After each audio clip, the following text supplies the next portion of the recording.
Hey guys, welcome into the 14. I'm Nick Cole, and we're breaking down each SEC football game in Week 11 from a betting perspective. Today, we're talking about New Mexico State Aggies visiting the Alabama Crimson Tide. This game is going to be played at noon Eastern time, which is 11 local time in Tuscaloosa on Saturday at Bryant-Denny Stadium. This game is going to be televised on the SEC Network.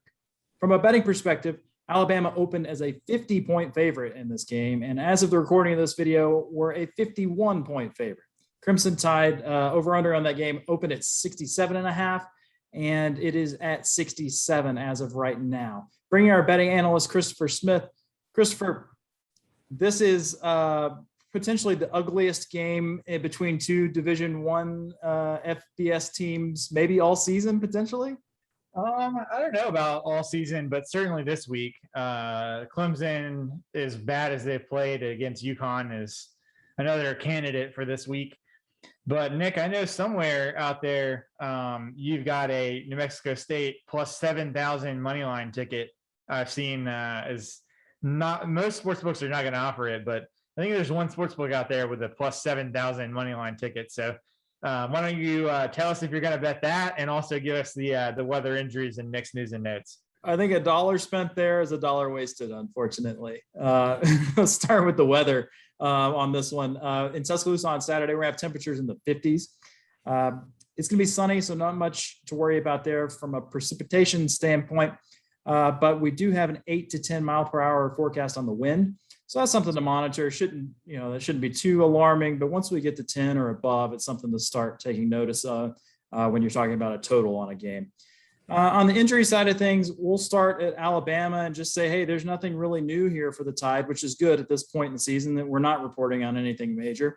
And then for New Mexico State, wide receiver Robert Downs III is questionable for this game.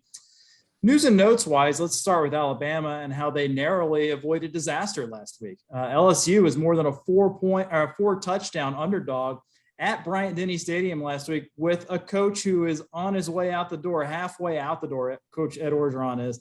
And Bama had to stand up and defend a Hail Mary on the very last play of the game to protect a 20-14 win there. Not what Nick Saban had in mind when he had that revenge on the mind, or he didn't have revenge on the mind, right? But he really did. That's how we're talking code here. Not really, but yes. It was really an impressive showing from LSU, to be honest. And it was kind of one of those things you wonder, what did we learn about the number 2 team in the country in this process? Yeah, LSU was playing free and easy. Their defense was getting to the quarterback. But how does this impact the way that Saban approaches this game? Was we look to turn the page to week 11 and make a bet on a game that has a 50-point line or 51-point line, depending on where you're looking and what time.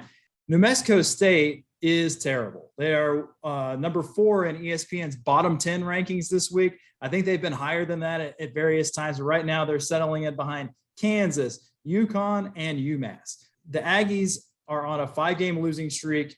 They've given up at least 28 points in every game they've played this season. Their one win was in week 4 against FCS program South Carolina State. And even in that game, they gave up 35 points. They've played a really weak schedule too, to be 1-8. So when you come into this game against a Power 5 power like Alabama, it's really hard to expect anything but bad things, Christopher. So when you look at a game like this and you know what you're getting on extremes on both ends of it, and you've got such a huge line, how do you analyze betting it? Yeah, well, I mean, first of all, I don't know that we really learned much of anything about Alabama last week. I mean, we knew that Alabama's offensive line was pretty average and especially not great at protecting Bryce Young. Then Alabama suffered an injury where their starting center got hurt in that game. We know Chris Owens is not good. I mean, nothing against the guy, but from Alabama team competing for the national title, he has been a sort of a sore spot for the offensive line. LSU is still one of the best pass rushing teams in the country. So I think that it was a great matchup for LSU, a poor matchup for Alabama. We're not going to see many teams that can get after the quarterback like LSU can, although Georgia in the SEC title game would definitely be one of those. Now, on the other side of the ball in this game, I mean, we'll see how Alabama's offensive line fares, but on the other side, This is a horrible spot for New Mexico State. Let's start there because this is their fourth road game in their last 5 games. They did have a bye week mixed in as well, so their fourth road game in 6 weeks. One of those games was at Hawaii. And I've never been to Hawaii myself, but that's quite the plane ride and the time zone change and the jet lag there, especially when you're playing a tough football game every week. You got to turn around, play again, play again. On top of that, Las Cruces to Tuscaloosa is a pretty large flight, big trip. And this game kicks off at noon Eastern time, which is 10 a.m. in Las Cruces, which also before last week's time change was 9 a.m. So you're telling me that New Mexico State playing a fourth road game in 5 games off of trips to Hawaii, now flying to Tuscaloosa at a kickoff that's basically 9 a.m. on their body clocks. That's not a great spot for them. And you mentioned the schedule. They have not played a Power 5 team all season. They played Hawaii twice, South Carolina State, San Jose State, New Mexico. But they're only at 3.2 yards per carry. And if you take out one game against Hawaii, that number goes down to 2.5 yards per carry. So you tell me, are they going to be able to run the ball against Alabama? Will Anderson leading the country in tackles for loss. Then at quarterback, there's only 120 FBS QBs with at least 20 deep passes. New Mexico State starting quarterback is dead last among all those quarterbacks in adjusted completion rate on deep balls. So where is New Mexico State going to get their offense? That to me, are they going to score 0? Are they going to score 3? Are they going to score 7? To me, that's the key to handicapping this spread basically is name the number for New Mexico State. So Nick, what are you going to do with that? How are you betting the game? Well, Christopher, before I give you my pick, I want to give an announcement to our loyal watchers this season. Obviously, we're at week 11, and we're proud to announce that as the football season's in full swing, Southeastern 14 has reached an agreement with Action 24/7 Sportsbook on a partnership that's going to get you an opportunity to make $800 on your first deposit. So we're really excited for new customers for a limited time. You will get your deposit match up to 100%. On $800. So if you sign up today, your first deposit using code SOUTH14, that's the important part, write it down, SOUTH14, and Action will double that money up to $800. So you deposit $800, they give you $800 to bet. Download the app or visit action247.com to get things started. Action 24/7 Sportsbook is by Tennesseans for Tennesseans, and you've got action.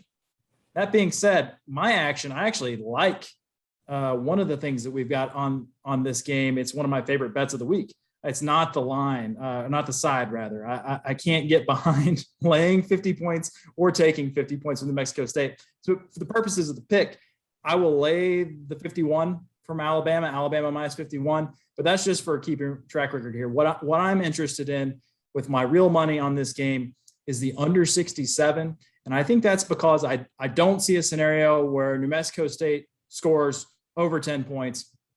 I'm not sure they score at all. I think Alabama comfortably gets into the 50s and then calls off the dogs. So give me under 50 or under 67 for one of my best plays of the week. Christopher, what do you like? Yeah, when you have a spread this big, what it really comes down to is the underdog's offense and how much they can score.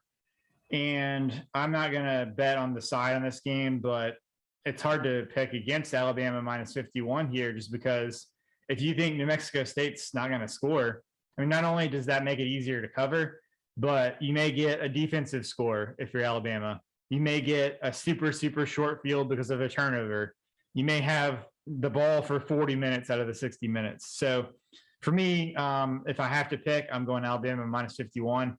And then under 67 is the play for me. I agree with Nick. But I would say, to me, the best way to play this game is take a live under. And I would say take the halftime under, but I think that a lot of people are going to be sitting on that number, waiting for it to come out to hammer it. You would expect Nick Saban to run a lot in the second half. And also, Alabama's offensive line right now, we already talked about, not great. If they put in backups, even worse. They're not explosive, not dynamic. So to me, what I would do is I would wait toward the end of the second quarter before halftime and I would probably grab a live under then. Alabama might score a good amount in the first quarter and a half of this game.